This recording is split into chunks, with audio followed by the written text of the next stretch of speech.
Politics के बारे में क्या कहना है? नरेंद्र मोदी और राहुल गांधी, मुझे लगता है कि दोनों ही बेकार है। और नरेंद्र मोदी तो सबसे बेकार है, उनको तो प्राइम मिनिस्टर से हटा देना चाहिए। कि राहुल गांधी कभी पीएम बन पाएंगे? राहुल गांधी कभी नहीं बन पाएंगे। मुझे लगता है कि वोट चोरी सच में हुआ है। ये राहुल, अभी कौन से क्लास में पढ़ रहे हैं? अभी मैं 11th स्टैंडर्ड में हूँ और हाल ही में मैंने 10th स्टैंडर्ड पास किया है 87% से। आपको इस पॉडकास्ट के जरिए बताऊंगा कि स्टूडेंट लाइफ होती है। आप क्या बनना चाहते हैं फ्यूचर में? गोल मैंने 2 चीज़ डिसाइड करके रखा है। स्कूल में मेरा सबसे फेवरेट सब्जेक्ट था क्या नोट्स लिखने वाले टॉपर ही सक्सेसफुल होते हैं लाइफ में, या फिर बैक बेंचर जो रहते हैं वो भी सक्सेसफुल हो सकते हैं हमारे अपने लाइफ में? अच्छे मार्क्स स्कोर करिए, जरूरी नहीं, क्योंकि परसेंटेज फुल मायने नहीं करते हैं। कौन सा सब्जेक्ट लगता था कि जो बिल्कुल यूजलेस है, इससे बेकार सब्जेक्ट, इसमें कुछ समझ में नहीं आता है, इसको सिर्फ दोस्ती क्या होता है? और तो मेरे हिसाब से तो वो बहुत अच्छा दोस्त हुआ। नमस्कार दोस्तों, आपका स्वागत है हमारे पहले पॉडकास्ट टाइप वीडियो में। तो आज हमारे साथ एक विद्यार्थी है, तो आज हम लोग उनके बारे में जानेंगे और ये भी जानेंगे कि एक विद्यार्थी का जीवन कैसा होता है और स्कूल से उन्होंने क्या सीखा है और अभी कॉलेज में आके वो क्या कर रहे हैं, अभी क्या पढ़ाई कर रहे हैं। तो आज हमारे साथ एक प्रवीण है, जिनका जो अभी 11th स्टैंडर्ड में पढ़ रहे हैं, तो आज उनसे कुछ बातचीत करेंगे। प्रवीण जी, आपका स्वागत है हमारे चैनल पे। थैंक यू सर, आपके प्लेटफॉर्म पे मुझे बुलाने के लिए, इंटरव्यू के लिए थैंक यू। तो आप हमारे दर्शकों को बताइए कि आप अभी कौन से क्लास में पढ़ रहे हैं? अभी मैं 11th स्टैंडर्ड में हूँ और हाल ही में मैंने 10th स्टैंडर्ड पास किया है 87% से। तो आज मैं आपको इस पॉडकास्ट के जरिए बताऊंगा कि स्टूडेंट लाइफ कैसी थी और कैसी होती है, और कॉलेज में आने के बाद कैसे हो जाती है, स्कूल की जैसी रहती है कि अलग हो जाती है। तो आप अपने कॉलेज के बारे में बताइए, आप कौन से कॉलेज में पढ़ रहे हैं?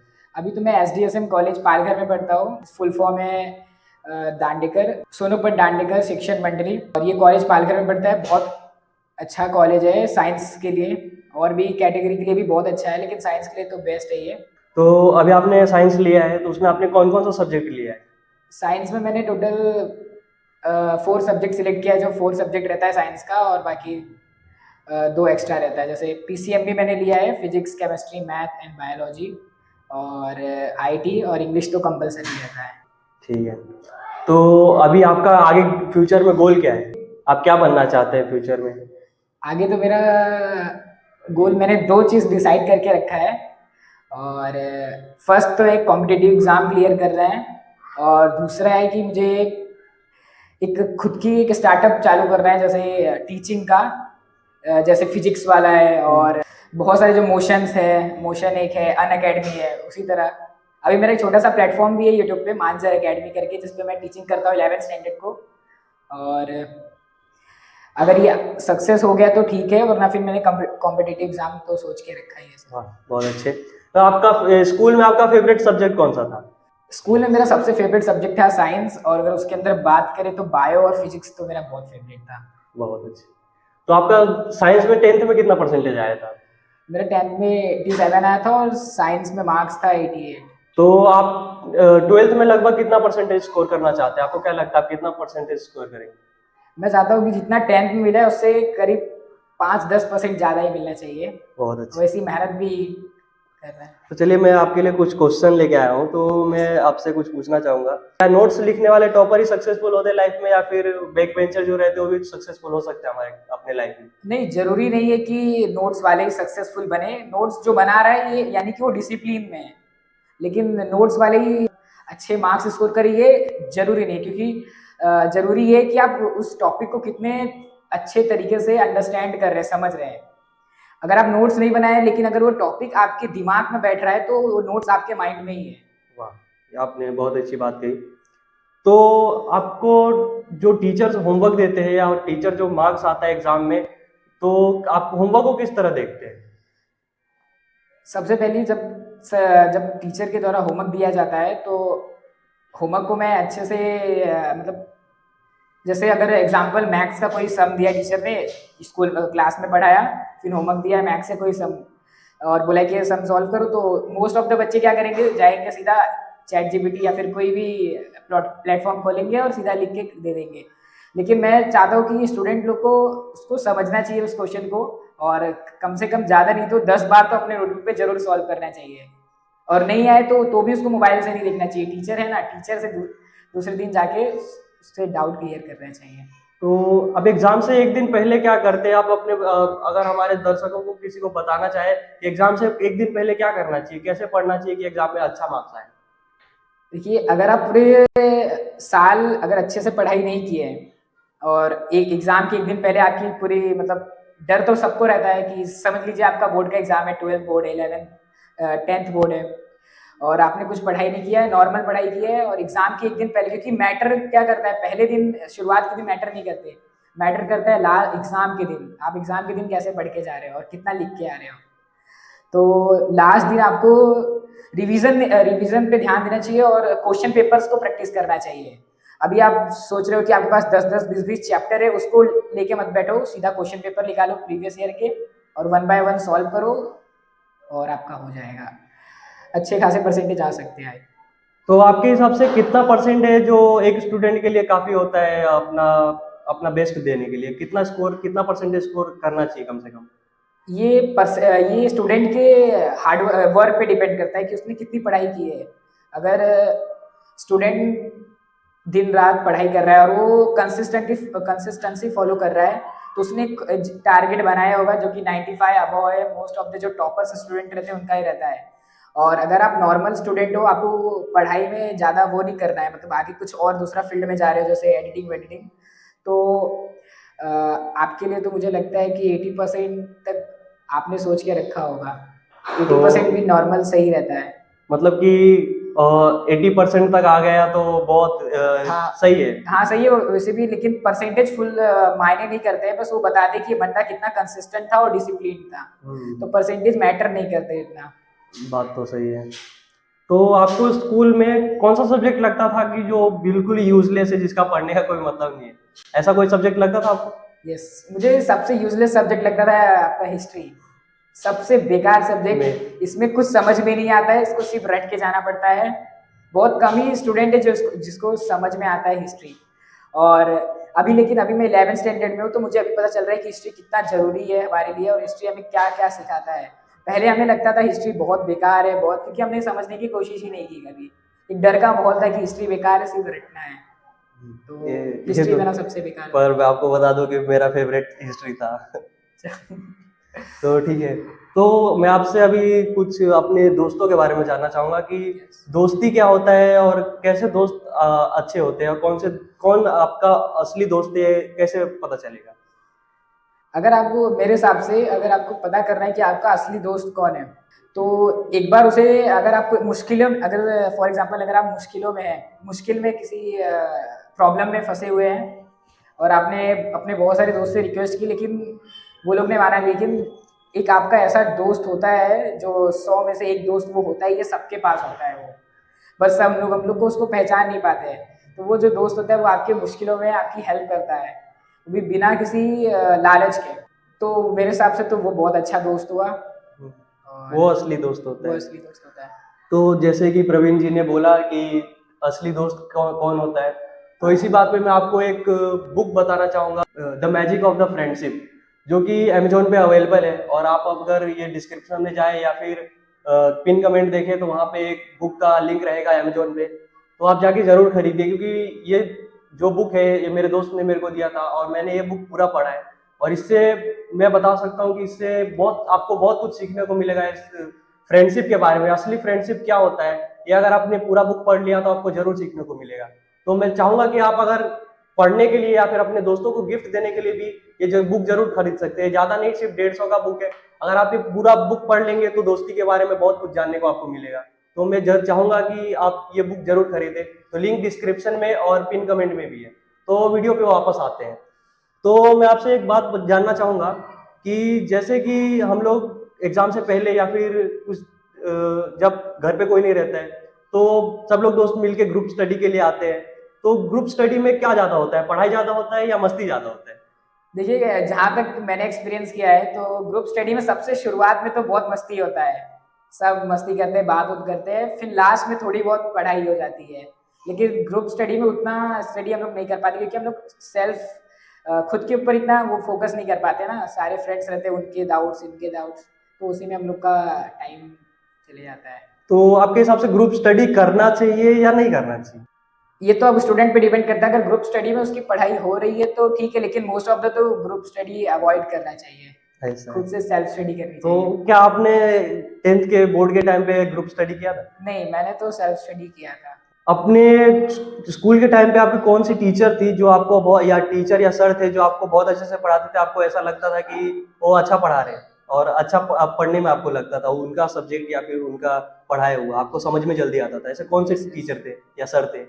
10th या स्टैंडर्ड फिर में स्कूल या ट्यूशन कहीं का भी बता सकते हैं आप? हाँ, स्कूल के थी मेरी टीचर, जिनका नाम वैशाली टीचर था। अच्छा, वाह। और ये मराठी पढ़ाती थी। मराठी मेरा फेवरेट सब्जेक्ट नहीं था और उसमें मेरे मार्क्स भी बहुत कम आए, लेकिन ये टीचर ने जिस हिसाब से मुझे मराठी पढ़ाया, जिस हिसाब से मुझे मोटिवेट किया ना, तो मैं एंड तक मैं सिर्फ इन्हीं टीचर का तारीफ करूंगा। और ये बहुत अच्छी टीचर थी जिन्होंने मुझे मोटिवेट किया। और स्टूडेंट को अच्छे मार्क्स लाने के लिए और जीवन में कुछ बड़ा करने के लिए टीचर की मोटिवेशन भी बहुत जरूरी है। अगर आपको अच्छे टीचर मिले तो आप डेफिनेटली सक्सेस करोगे। तो एक अच्छे टीचर, मतलब आप एक अच्छा टीचर किसको मानते हैं जो मतलब सिर्फ मार्क्स पे फोकस करे या समझाने पे फोकस करे और अच्छा नॉलेज पे फोकस करे? जो तीनों पे फोकस करे वो बहुत अच्छा टीचर होता है। और अगर आपको कभी भी डाउट आ जाए, आपने अगर स्कूल में नहीं हो, आप घर पे हो और आपने फ़ोन किया, तो कुछ टीचर क्या होते हैं कि मैं अभी बिजी हूँ, डांट के कर देते हैं। लेकिन अगर टीचर अच्छे हैं, अगर उन्होंने आपको फ़ोन पे कभी भी आप फ़ोन कर रहे हो 12 बजे 1 बजे रात को, आप स्टडी कर रहे हो एग्ज़ाम के टाइम, टीचर आपको डाउट क्लियर कर रही है, तो वो बहुत अच्छी टीचर है। और मतलब कि जो नॉलेज पे ज्यादा फोकस करे और नॉलेज जल्दी पे, समझाने में अच्छे हाँ से हाँ, समझे। टीचर को तो ज़्यादातर मार्क्स पे नहीं, नॉलेज पे फोकस ज़्यादा करना चाहिए, क्योंकि अगर नॉलेज जितना होगा मार्क्स अपने आप डेफिनेटली आते जाएगा। ठीक है, एक हमारा क्वेश्चन है कि अगर एक लाइन में बस बताइएगा कि अगर कोई टीचर है, अगर बिना पढ़ाए ऐसे ही पास कर देती है तो आपको कैसा लगता है? जैसे कि कोरोना के टाइम पे हुआ था, अगर ऐसा हो जाए तो कैसा लगता है, एक स्टूडेंट को कैसा लगता है? खुशी तो बहुत होती है कि बिना पढ़े पास हो गए, लेकिन ऐसा लगता नहीं है कि हम लोगों ने खुद का स्ट्रगल करके मार्क्स लाया है। हाँ, ये एक टॉपर की निशानी है। हाँ, एक आइडियल स्टूडेंट मतलब क्या होता है, मतलब कि कौन सा स्टूडेंट है जिसको हम एक आइडियल स्टूडेंट मांगेंगे? आइडियल स्टूडेंट हम लोग अपने क्लास में से ढूंढ सकते हैं, और एक ऐसा स्टूडेंट होता है जो कि हमेशा कंसिस्टेंट रहता है और कम बोलता है, वो साइलेंट को ज़्यादा प्रीफर करता है, और नॉलेज उसके पास बहुत होता है। भले एग्जाम में उसके कम मार्क्स आ रहे हैं, लेकिन वो नॉलेज पे ज़्यादा ध्यान दे रहा है। तो मेरे हिसाब से तो वो आइडियल स्टूडेंट होना चाहिए। वही होता है आइडियल स्टूडेंट, क्योंकि उसके पास सारी क्वालिटीज़ होती है। चलिए आगे बढ़ते हैं और बात करते हैं पॉलिटिक्स के बारे में। तो क्या आपको पॉलिटिक्स के अंदर इंटरेस्ट है कुछ, या पॉलिटिक्स के बारे में क्या ख्याल है आपका? पॉलिटिक्स में तो मेरे को कोई इंटरेस्ट नहीं है, और थोड़ी बहुत तो मेरे पास पॉलिटिक्स की नॉलेज है। मुझे कुछ लीडर्स के नाम पता है जो कि पॉलिटिकल लीडर है, बहुत फेमस है, जैसे नरेंद्र मोदी और राहुल गांधी। मुझे लगता है कि दोनों ही बेकार है, और नरेंद्र मोदी तो सबसे बेकार है, उनको तो प्राइम मिनिस्टर से हटा देना चाहिए। और क्यों हटाना चाहिए उसकी भी मैं बताता हूँ, क्योंकि इन्हें ये जब से आया तब से देश की इकोनॉमी तो भले ही ग्रो हो गई है, लेकिन जो हमारा हमारी करेंसी थी, जैसे जो हमारा रुपीस है, उसकी तो पूरी वैल्यू डाउन कर दिया है। और डॉलर के सामने तो हम लोग की रुपीस की कोई कीमत ही नहीं है, पूरी गिर गई है अभी, और भी उसमें गिराव देखा गया है। और पता नहीं मोदी साहब ने कैसे ही दोस्ती की अमेरिका के साथ की, आज वो हमारे पर 100% टैरिफ तक लगाने का सोच रहा है, और 50% टैरिफ अभी तक ऑलरेडी लगा चुका है। तो इससे हमारा करीब 10 बिलियन तक का लॉस होगा, ऐसा देखा गया है फ्यूचर में। तो अभी एक देश है जिसने ऐसा, मतलब रशिया नाम है, उसने हम लोग की हेल्प करने की सोची है, कदम बढ़ाए हमारे तरफ। अच्छा, तो आपका पॉलिटिक्स में ख्याल है, लेकिन क्या आपको लगता है कि राहुल गांधी कभी पीएम बन पाएंगे? देखिए, राहुल गांधी की तो पूरी पीढ़ी पॉलिटिक्स में थी और सब पीएम बनते आए थे, लेकिन जो राहुल गांधी है ये बन ही नहीं पा रहे, इनके अंदर कुछ तो कमी है। मैं तो बोलता हूँ कि इनके अंदर बहुत कमी, तभी नहीं बन पा रहे हैं, और इन्हें अपनी कमी को देखना चाहिए। जैसे ये कुछ भी कभी भी भाषण दे देते कि जो मुझे वोट देगा, खटाखट खटाखट बैंक में पैसे आते रहेंगे, और कभी एलिगेशन लगा देते इलेक्शन कमीशन के वोट ऊपर। चोरी का?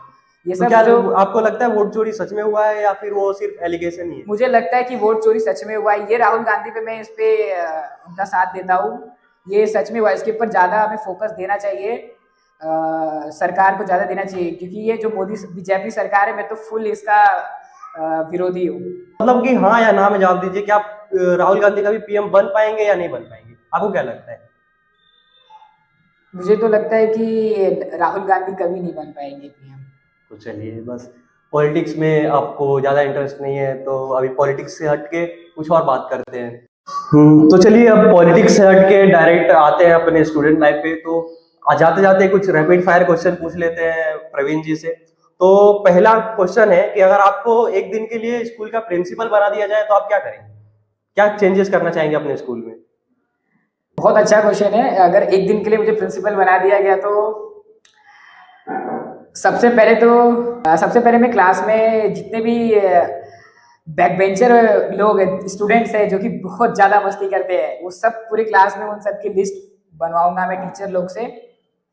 और वो लोग से जो लोग पढ़ाई नहीं करते और स्कूल में आके स्कूल की चीज़ों को खराब करते हैं, मतलब नुकसान करते हैं, ऐसे स्टूडेंट को वो लोग का नाम मैं लेके वो लोग के स्कूल के सारे काम करवाऊंगा सबसे पहले तो मैं।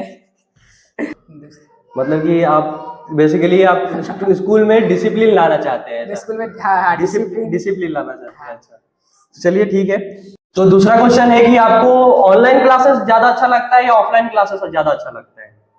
ऑनलाइन और ऑफलाइन तो ये मुझे तो बहुत अच्छा लगता है ऑनलाइन क्लासेस, ऑफलाइन नहीं अच्छा लगता। लेकिन ऑफलाइन क्लासेस बहुत अच्छा लगता है क्योंकि उसमें हम लोग पढ़ाई के साथ मस्ती भी कर सकते हैं, और ऑनलाइन क्लासेस में डिस्ट्रैक्शन ज़्यादा रहता है।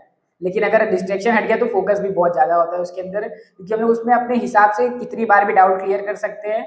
और जैसे ऑनलाइन अभी यूट्यूब पे कितने सारे कंटेंट पड़े हुए फ्री में। अगर आप JEE दे रहे हैं, कुछ कोई भी एग्जाम दे रहे हैं, UPSC JEE नीट, सबके लिए फ्री कंटेंट अवेलेबल है। और ऑनलाइन क्लासेस तो मैं ज़्यादा प्रीफर करता हूँ। तो आपको मैं वेकेशन के बारे में पूछना चाहता हूँ, तो अगला क्वेश्चन कि समर वेकेशन ज्यादा आपको अच्छा लगता है या विंटर वेकेशन, जो दिवाली के टाइम पे वेकेशन मिलता है 1 महीने का, कौन सा वेकेशन आपको ज्यादा अच्छा लगता है? मुझे तो समर वेकेशन ज़्यादा अच्छा लगता है, क्योंकि समर वेकेशन में हम लोग दूसरे स्टैंडर्ड में जा रहे हैं, तो हमें समर वेकेशन में क्या करना चाहिए, आधे दिन हमें कुछ स्किल्स पे खर्च कर देनी चाहिए, और आधे दिन हमें वो जो जिस स्टैंडर्ड में हम लोग आगे जा रहे हैं उसके बारे में नॉलेज लेनी चाहिए। उसमें कैसे सब्जेक्ट्स है, कौन सा सब्जेक्ट हार्ड है, और कुछ चैप्टर भी पढ़ के देखना चाहिए कि कैसे है उसके चैप्टर्स। तो ये तो मैं प्रेफर करता हूँ समर वेकेशन। आपको चाय ज्यादा पसंद है या कॉफी? बहुत अच्छा सवाल है। मुझे कॉफ़ी बहुत ज़्यादा पसंद है, क्योंकि जब मैं रात भर जब कभी पढ़ना होता है तो मैं चाय से ज़्यादा कॉफ़ी पीता, क्योंकि उसमें कैफीन ये प्रेजेंट रहता है केमिकल, जिसकी वजह से हमें नींद क्या थोड़ी कम आती है। चाय में भी प्रेजेंट रहता है, लेकिन कॉफ़ी ज़्यादा वो रहता है कॉफ़ी में अमाउंट। तो अगला क्वेश्चन है कि कोई अपने दोस्त का कोई फनी हैबिट बताइए जो आपको बहुत फनी लगता हो। मेरे स्कूल में था, कॉलेज में तो अभी मैं नया नया गया हूँ। स्कूल में था मेरा एक फ्रेंड था, हम लोग बहुत मस्ती करते थे। तो उसकी एक फनी हैबिट थी, जब टीचर आगे पढ़ा रही है ना, तो वो क्या था, बैक बेंचर के साथ रहता था, तो वो पीछे से आवाज निकालता था और टीचर को उसमें परेशान करता था, और पूरी क्लास हंसती थी उसके पीछे। तो वो भी बहुत अच्छा लगता था भाई, तब मजे आते थे उसकी। वही है। तो ये आप मैं सबसे लास्ट क्वेश्चन ये पूछना चाहता हूँ, इस क्वेश्चन के साथ ये पॉडकास्ट का अंत करते हैं। तो आपका स्कूल का एक बहुत ही फेवरेट मेमोरी बताइए जो आपको बहुत ज्यादा याद आता है और सबसे ज्यादा आपको पसंद है वो मेमोरी जो आपने स्कूल में किया, फिर कॉलेज में। कॉलेज तो अभी आपका स्टार्ट हुआ, स्कूल का सबसे फेवरेट मेमोरी बताइए आप। मेरा स्कूल का सबसे फेवरेट मेमोरी तब था जब मैंने अपने फ्रेंड्स के साथ लास्ट दिन फेयरवेल में मस्ती किया था। वो मैं कभी भूल नहीं पाऊंगा। और उस दिन हम लोगों ने लास्ट बार फ्रेंड से मिला था, और अभी तक मैंने वो सारे जो ग्रुप थी उसके साथ अभी तक मैं एक बार भी मिल नहीं पाया हूँ एक साथ। तो वो मेरा मेमोरी मतलब स्कूल के था, तो अभी तक तो जाते जाते हमारे दर्शकों को कुछ अगर आप एडवाइस देना चाहे या फिर कुछ बोलना चाहे तो बोल सकते हैं आप। देखो, मैं एडवाइस दे रहा हूँ कि अगर आप 11 में हो और पढ़ना चालू कर रहे हो और अच्छा शुरुआत, अगर आपको कुछ समझ में नहीं आ रहा है और आप पढ़ाई अच्छे से चालू करना चाहते हो, तो एक चैनल है यूट्यूब पे मांझर एकेडमी, जाके इसे सब्सक्राइब करो। और इसमें आप सबको फ्री में, मैं खुद 11th स्टैंडर्ड में और 11th स्टैंडर्ड को ही पढ़ाता हूँ, तो इसमें आप लोग को क्या रहेगा कि आपको जो भी डाउट है मैं एकदम खतरनाक तरीके से एक्सप्लेन कर पाऊंगा। और आप लोग कमेंट करो, मैंने अभी नया ही चालू किया है ये टीचिंग का प्लेटफॉर्म। तो एडवाइस है कि यार पढ़ाई करो, स्टूडेंट हो, बाकी मस्ती तो बाद में भी हम लोग कर सकते हैं। तो इनके चैनल का भी लिंक आपको डिस्क्रिप्शन में मिलेगा, तो इनके चैनल को भी सब्सक्राइब कीजिए, और आपने अगर मेरा चैनल सब्सक्राइब नहीं किया है तो आप सब्सक्राइब करें, क्योंकि बहुत सारे लोग वीडियो तो देखते हैं लेकिन सब्सक्राइब नहीं करते। तो भाई आपको आपसे बात करके बहुत अच्छा लगा, आप होपफुली आपको भी अच्छा लगा हो। अगर आपको अच्छा लगा हो तो लाइक सब्सक्राइब करना ना भूलें, और डिस्क्रिप्शन में बुक का और इनके एकेडमी का भी लिंक है, तो जाके सब्सक्राइब करें और बुक खरीदना ना भूलें, क्योंकि उससे आपको बहुत कुछ सीखने को मिलेगा फ्रेंडशिप के बारे में। तो मिलते हैं अगली वीडियो में, तब तक के लिए बाय, जय हिंद, जय भारत, नमस्कार।